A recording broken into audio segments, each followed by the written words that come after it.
The decade that decides everything. I had two buddies in college, Mike and Steve. Pause. Not brothers, but close enough. Same dorm freshman year, same business program, same professors giving them the same advice they'd give 1,000 other kids who thought they knew everything at 21. They graduated 6 months apart, got jobs within a few miles of each other, earned, and this is the part that still messes with me, almost the exact same salary for the next 20-something years. Not identical, but close. Close enough that money wasn't the variable.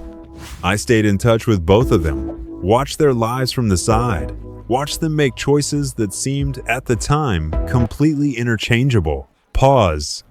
Last year I had dinner with Mike. He's 65 now. He'd just come back from 3 weeks in Portugal with his wife. He's helping his granddaughter with her first semester at Michigan. When the check came, he picked it up, without looking at it. Not in a showy way, in a way that told me he genuinely didn't need to think about it. 2 weeks later, I grabbed coffee with Steve. Softer. Steve works 4 days a week at a home improvement store. Not because he wants to, he told me, and I could hear it in his voice. That very specific kind of quiet that people get when they're embarrassed about something they don't fully understand. He told me Social Security doesn't cover his medications and his property tax in the same month. He has to pick. Some months he picks wrong. He's 65, same degree as Mike, same career path, nearly the same lifetime earnings. Mike has $1.4 million invested and a paid-off house. Steve has $180,000 in savings and 12 years left on a mortgage. Pause. Let me ask you something, and I want you to really sit with this one. How does that happen? Same starting line, same fuel in the tank, same road, more or less. And one guy is planning trips to Lisbon while the other's doing math at 2 a.m., trying to figure out if he can afford to keep his house and stay healthy at the same time. It's not luck. I've thought about this a lot. It's not some brilliant investment Mike made that Steve missed. It's not inheritance. It's not even discipline. Exactly because I've seen both of these guys make dumb decisions. Plenty of dumb decisions. The difference was timing. Specifically, it was 1 decade. Their 20s looked almost identical, both too broke and too clueless to do much damage or much good. Their 30s were a blur of mortgages and diapers and trying to figure out careers. Normal stuff. But their 40s, pause. Their 40s is where the story splits. And by the time either of them realized what had happened, it was basically over. Here's what nobody told me about your 40s, and honestly, I wish someone had grabbed me by the shoulders and said this to my face. Your 40s are the only decade in your entire life where 3 things happen at the same time. First, and this one seems obvious, but it's not, you're making the most money you've ever made. For most people, income peaks somewhere between 42 and 55. The raises slow down after that. Sometimes they stop entirely. But for this window, the raw dollars coming in are higher than they've ever been, and probably higher than they'll ever be again. Second, you still have enough time for compounding to do something meaningful. This is the part most people don't feel until it's too late. $1 you invest at 40 becomes roughly $4 by 65 at normal market returns. Not spectacular, not magic, just math. But that same dollar invested at 50, it only becomes about $2.50, and at 55, about $2. That difference doesn't sound like much, but multiply it across thousands of dollars over a decade, and the gap is, honestly, the gap is the entire difference between Mike and Steve. Third, and this is the sneaky one, your expenses are finally stabilizing. The kids are getting older. The house you stretched to buy in your 30s actually fits in the budget now. You're not furnishing apartments or buying work clothes from scratch anymore. For the first time in your adult life, there's margin. There's breathing room. The only question that matters in your 40s is what happens to that breathing room. Does it go somewhere useful, or does it just expand into more stuff? Pause. Let me tell you what happened to Mike and Steve. Because this is where it gets uncomfortable, and honestly, it's where I see myself in the story more than I'd like to admit. Mike hit 40 with about $165,000 in retirement savings. Combined household income around $155,000. 2 kids, 11 and 8. House worth maybe $310,000 with a decent chunk of mortgage left. Pretty standard. Nothing impressive, nothing disastrous. His wife and Mike will tell you this freely. He gives her all the credit his wife pushed hard to stay in that house. They'd talked about upgrading. The neighborhood 2 miles north had bigger lots, better school ratings, the whole package. The monthly difference would have been about $1,650. Laugh softly. $1,650. That's the number. Remember it. They stayed. Drove their cars longer than any of their friends thought was reasonable. When their older kid got into an out-of-state school, they had what Mike described as the hardest conversation we've ever had as a family. And the kid enrolled at the state university with a merit scholarship instead. Mike told me something I think about constantly. He said during his entire 40s, he felt like he was losing. Every cookout, every holiday party, every time he pulled into a parking lot at his kid's school, he felt like the family that was falling behind. New kitchens, new SUVs, vacations to places with palm trees and room service. Softer. He said it was genuinely painful sometimes. Like, am I punishing my family? Are my kids gonna resent this? Am I being cheap or am I being smart? And some nights, he honestly didn't know the answer. Sound familiar? Yeah, me too. Now here's Steve. Steve hit 40 with about $185,000 saved. Slightly more than Mike, actually. Similar income. 2 kids, 12 and 9. Steve upgraded the house. And I want to be really clear about something. It was not an insane decision. It wasn't some McMansion fantasy. It was the next logical step. Nicer neighborhood, better backyard. His wife wanted it. His kids wanted it. He'd been working for 20 years, and he felt, and this is the part I understand more than anything, he felt like he'd earned it. And honestly, maybe he had. I'm not here to tell anyone they don't deserve a nice house. That's not my place. But here's what Steve didn't calculate. That housing upgrade, $1,650 a month more? Give or take. That meant his retirement contributions dropped from 15% to 6%, temporarily.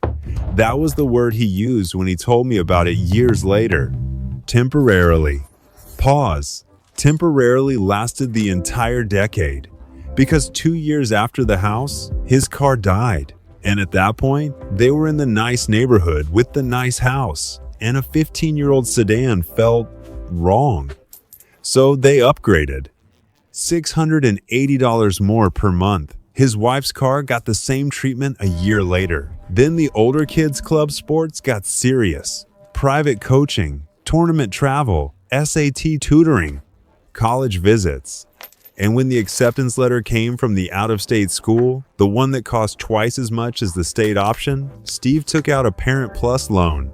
Because how do you say no to your kid's dream when you've spent 17 years trying to give them everything? Pause. None of these decisions were crazy. That's the thing that haunts me about Steve's story. Every single one of them made sense in the moment. Every single one of them was something a loving, responsible, hardworking person would do. He wasn't reckless. He was just normal. And normal, in your 40s, is catastrophically expensive. Pause. Let me give you the numbers because I think they need to land. By 50, Mike and his wife had $580,000 in retirement accounts.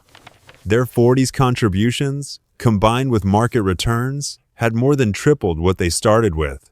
By 50, Steve and his wife had $240,000. That's only $55,000 more than they'd had at 40. A decade of work, a decade of earning good money, and they'd barely moved the needle. Pause. Both families panicked a little at 50. That's normal too. You start seeing retirement on the horizon, and the math either comforts you or terrifies you. Steve went aggressive, maxed everything out, lived tighter than he had in years. By 65, Mike had $1.65 million. House paid off, options everywhere. Steve had $685,000, which sounds like a lot until you run the projections. His financial advisor told him, and imagine hearing this after 40 years of working, that he'd likely run out of money by 82. Softer 82. That's not a life plan. That's a countdown. The gap between them was just under $1 million. And it was built almost entirely by decisions made between 40 and 50. A decade, 10 years, 120 months of choices that felt small at the time and turned out to be everything. Pause. Here's what I need you to hear, and I'm saying this as someone who nearly went down Steve's road myself. The math of your 40s is ruthless. Not cruel, just honest in a way that doesn't care about your feelings. If you save 15% of your income from 40 to 65, starting with $100,000 already invested, you end up with roughly $1.35 million. That's at a normal 8% return in index funds. Nothing fancy, just consistency. If you save only 5% during your 40s and then try to catch up with 15% in your 50s, you get $780,000. That's $570,000 less for 10 years of reduced saving. And if you do what Steve did, drop to 2% in your 40s and then go hard at 20% in your 50s, you end up with about $590,000. You lost $760,000 in retirement wealth, and no amount of aggressive saving in your 50s can close that gap. The compounding years are gone. You can't buy them back. Think about that for a second. That $1,650 a month Steve spent on a nicer house? Over 25 years. With compounding, that decision alone cost somewhere between $900,000 and $1.3 million in retirement wealth. He didn't buy a bigger house. He bought a bigger house instead of retirement. And I don't say that to be harsh. I say it because nobody told Steve that math at 41 when the realtor was showing them the backyard with the mature oak trees. Nobody handed him that number and said, hey, this is what you're actually trading. Not $1,650 a month, $1 million of future freedom. Pause. Now let me talk about something that I think is underneath all of this. Because the money is just the surface. Your 40s are psychologically brutal in a way that nobody prepares you for. You've been working for 20 years. You've made sacrifices. You've done the things society told you to do. Get educated, work hard, climb the ladder. And somewhere around 41, 42, there's this voice that shows up. And it says, softer, when is it my turn? When do I get to enjoy this? When does the reward arrive? I've been responsible for 2 decades. I've earned something. Haven't I? And that voice, let me be honest, that voice is not wrong. You have earned something. The problem isn't the feeling. The problem is what the market does with the feeling. Because the moment you feel like you've earned the right to upgrade, there are roughly 10,000 businesses lined up to help you do exactly that. The realtor, the dealership, the travel agent, the private school admissions office. They're not bad people. They're just selling you something at the exact moment your psychological defenses are lowest. Your 40s are when you're most vulnerable to lifestyle inflation. Not because you're weak, because you're tired. And tired people who feel they've earned something are the easiest people in the world to sell to. I know because I was one of them. Pause, and here's the thing that research keeps showing, over and over, that none of us want to believe. The upgrade doesn't work. The bigger house feels amazing for about 18 months. Then it's just where you live. The nicer car gives you a thrill for maybe a year. Then it's just how you get to work. The expensive vacation creates memories, genuine, real, good memories, but it doesn't change how you feel when you come home to the same job and the same bills on Monday morning. Hedonic adaptation. The treadmill, whatever you want to call it. The emotional return on lifestyle inflation is temporary. The financial cost is permanent. Steve didn't enjoy his 40s more than Mike. He just spent more during them. And the spending bought him 18 months of excitement, followed by 25 years of stress. Pause. So where does that leave you? Look, I don't know how old you are. I don't know your number. I don't know if you're 28 and this feels theoretical, or 43 and this feels like someone just read your mail. But here's what I know for sure, because I've watched it play out with people I care about. If you're in your 20s or 30s, you have something Mike didn't have, and Steve definitely didn't have. You have the movie spoiler. You know how this ends. The only question is whether you'll remember this when you're 42 and the house across town is calling your name. If you're in your 40s right now, let me ask you something. Honestly, where is the margin going? You know what I'm talking about. The gap between what you earn and what your life actually costs. The breathing room that showed up when the kids got older, or the house payments started feeling lighter. Is it going somewhere that your 65-year-old self will thank you for? Or is it just expanding into stuff that'll feel normal in 6 months? You don't have to answer me, but answer yourself. Pause. And if you're past your 40s and the numbers don't look like Mike's, I'm not going to sugarcoat it. But I'm also not going to pretend it's hopeless, because it's not. Delay Social Security if you can. Every year you wait past 62 adds roughly 8% to your benefit. Look at your housing honestly. Downsizing isn't failure. It's a strategy that releases equity into your life when you need it most. And if working longer is the answer, then make sure you're working at something that doesn't make you miserable. You've earned at least that much. Pause. I think about Mike and Steve a lot. Not because one of them is a hero and the other is a cautionary tale. I don't see it that way. Steve loved his family and made the choices that felt right in the moment. I respect that. I've made those same choices. What gets me is how invisible the fork in the road was when they were standing on it. At 41, 42, neither of them felt like they were making the defining decision of their financial lives. It felt like they were just deciding about a house, deciding about a car, deciding about their kids' school. Softer, but those small decisions were doing math in the background that neither of them could see. And by the time the math became visible, one of them had options everywhere and the other was counting pills against a property tax bill. Pause. The decade will pass either way. Your 40s will end whether you're paying attention to this or not. The only thing you get to decide is what's waiting for you on the other side of 50. Slower. Mike told me something at that dinner in Lisbon, and I want to leave you with this because I haven't been able to shake it. He said the hardest part wasn't the sacrifices. The sacrifices were manageable. Uncomfortable sometimes, but manageable. The hardest part was watching everyone around him live what looked like a bigger life, and trusting that the math would eventually matter more than the appearances. Pause. He said there were nights in his 40s when he genuinely didn't know if he was being smart or just being afraid. Whispers. And then he said, but Marcus, I wake up now at 65 and I don't think about money. Not once. Not ever. And Steve calls me sometimes, and I can hear it in his voice. He thinks about it every single day. Pause. That's not a story about two different incomes.